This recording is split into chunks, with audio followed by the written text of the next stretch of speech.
सुप्रभात प्यारे बच्चों। हिंदी कक्षा में आप सभी का स्वागत है। आज हम हमारी हिंदी की पाठ्य पुस्तक व्याकरण नयन में से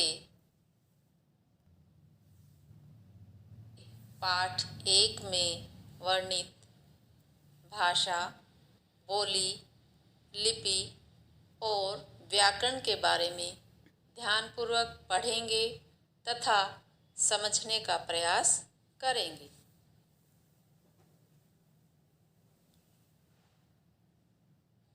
तो आइए बच्चों, सबसे पहले हम भाषा के विषय में चर्चा करेंगे।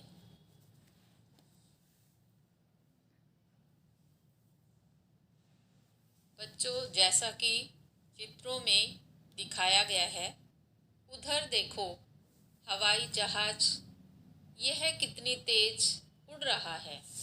बेटा, इस चित्र में आप जो देख रहे हैं उसे लिखकर बताइए। पहले चित्र में 2 लड़कियां आपस में हवाई जहाज के बारे में बातें कर रही हैं। दूसरे चित्र में एक लड़का हवाई जहाज के बारे में लिख रहा है। पहले चित्र में बोलकर और दूसरे चित्र में लिखकर मन के भाव प्रकट किए जा रहे हैं। यही भाषा है।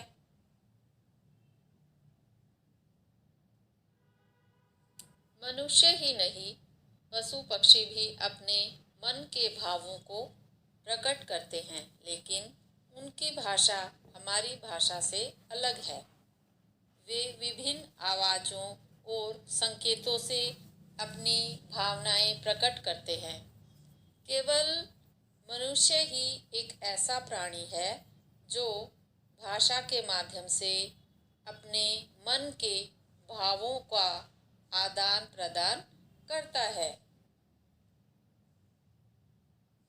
बच्चों, अब हम जानेंगे कि भाषा किसे कहते हैं। भाषा वह साधन है जिसके द्वारा मनुष्य अपने मन के भाव बोलकर या लिखकर दूसरों तक पहुंचाता है। भाषा के 2 रूप होते हैं, मौखिक भाषा और लिखित भाषा।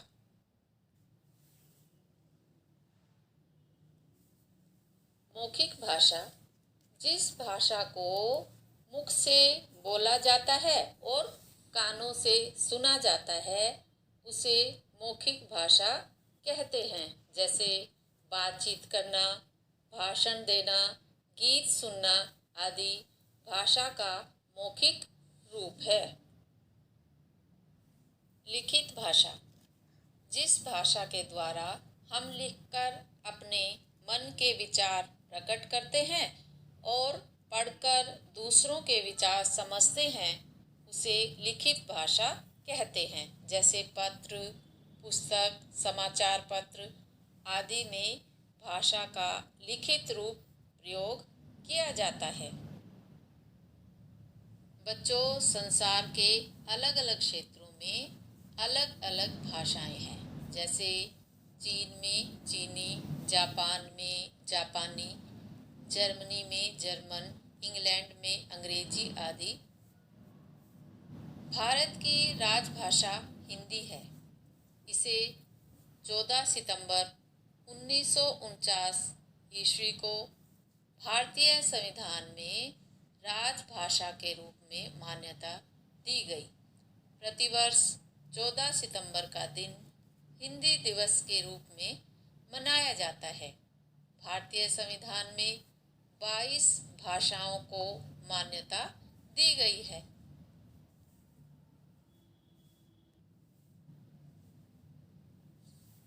जैसे असमिया, बांग्ला, बोडो, डोगरी, गुजराती, हिंदी, कन्नड़, कश्मीरी, कोंकणी, मैथिली, मलयालम, मणिपुरी, मराठी, नेपाली, उड़िया, पंजाबी, संस्कृत, संथाली, सिंधी, तमिल, तेलुगु, उर्दू।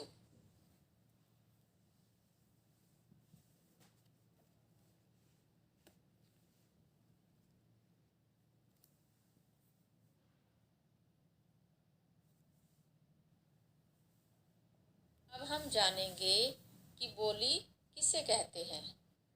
भाषा के क्षेत्रीय रूप को बोली कहते हैं। इसका प्रयोग केवल बोलचाल के लिए ही किया जाता है।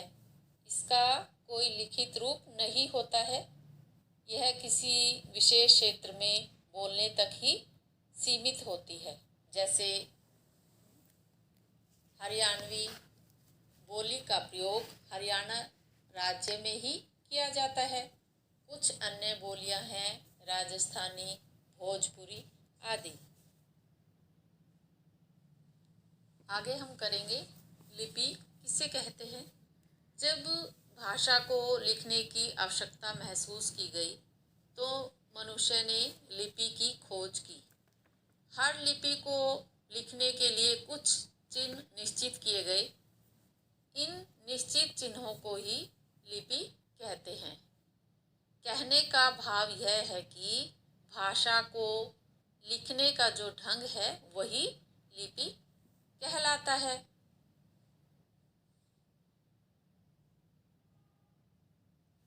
भाषा को लिखने के लिए निश्चित किए गए चिन्हों को लिपि कहते हैं।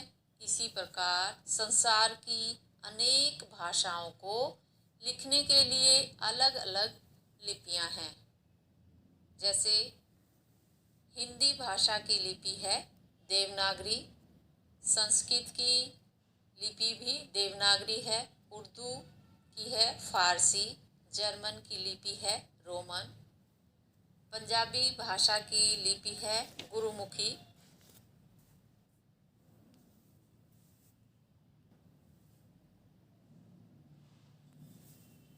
गुजराती भाषा की लिपि है देवनागरी, अंग्रेजी भाषा की लिपि है रोमन तथा फ्रेंच भाषा की लिपि है रोमन। तो बच्चों, आपको अच्छे से समझ आ गया होगा कि अलग अलग भाषाओं की अलग अलग लिपियां होती हैं।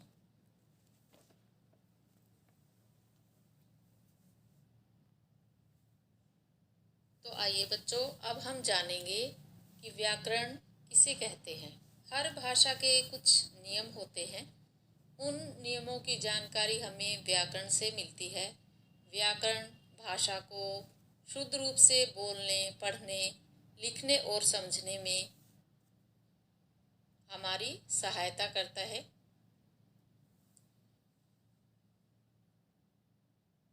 जैसे चिड़िया उड़ रहा है, यह वाक्य अशुद्ध है, जैसा कि हम पढ़ने से ही जान सकते हैं कि यह वाक्य अशुद्ध है। इसका शुद्ध वाक्य बनेगा चिड़िया उड़ रही है। तो इसमें किसके कारण अशुद्धता आई बच्चों? लिंग के कारण। चिड़िया के साथ क्या लगना चाहिए था? क्रिया का रूप उड़ रही है। तो ये ज्ञान हमें किससे हुआ? व्याकरण से। व्याकरण की सहायता से हमें पता चला कि इसमें लिंग संबंधी अशुद्धता है।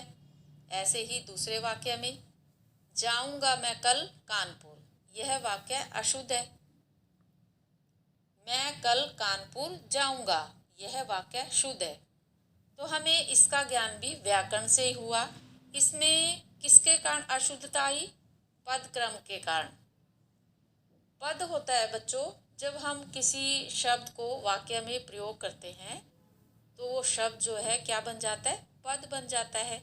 जैसे इस वाक्य में जाऊंगा मैं कल कानपुर, जो पद है वो क्रम से नहीं रखे गए हैं वाक्य में। इस कारण से इस वाक्य में अशुद्धता आई है। उसका पता हमें किससे चला? व्याकरण से।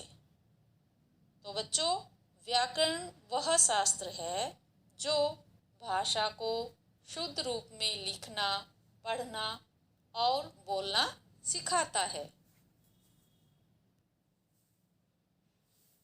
बच्चों, अब हम जानेंगे कि व्याकरण के कितने विभाग होते हैं। व्याकरण के मुख्य रूप से 3 विभाग होते हैं: वर्ण विचार, शब्द विचार, वाक्य विचार। भाषा के मानक रूप को निर्धारित करने में व्याकरण का स्थान महत्वपूर्ण है।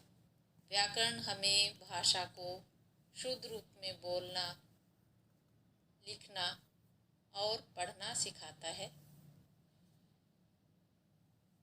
वर्ण विचार, इसके अंतर्गत वर्णों के उच्चारण, वर्गीकरण तथा उनके मेल से शब्द बनाने के नियम आदि का उल्लेख किया जाता है। शब्द विचार में शब्दों के भेद, उत्पत्ति, व्युत्पत्ति, रचना आदि का विवेचन किया जाता है तथा वाक्य विचार में वाक्य के स्वरूप, भेद, विशेषण, संश्लेषण, रचना आदि का विवेचन किया जाता है। तो बच्चों,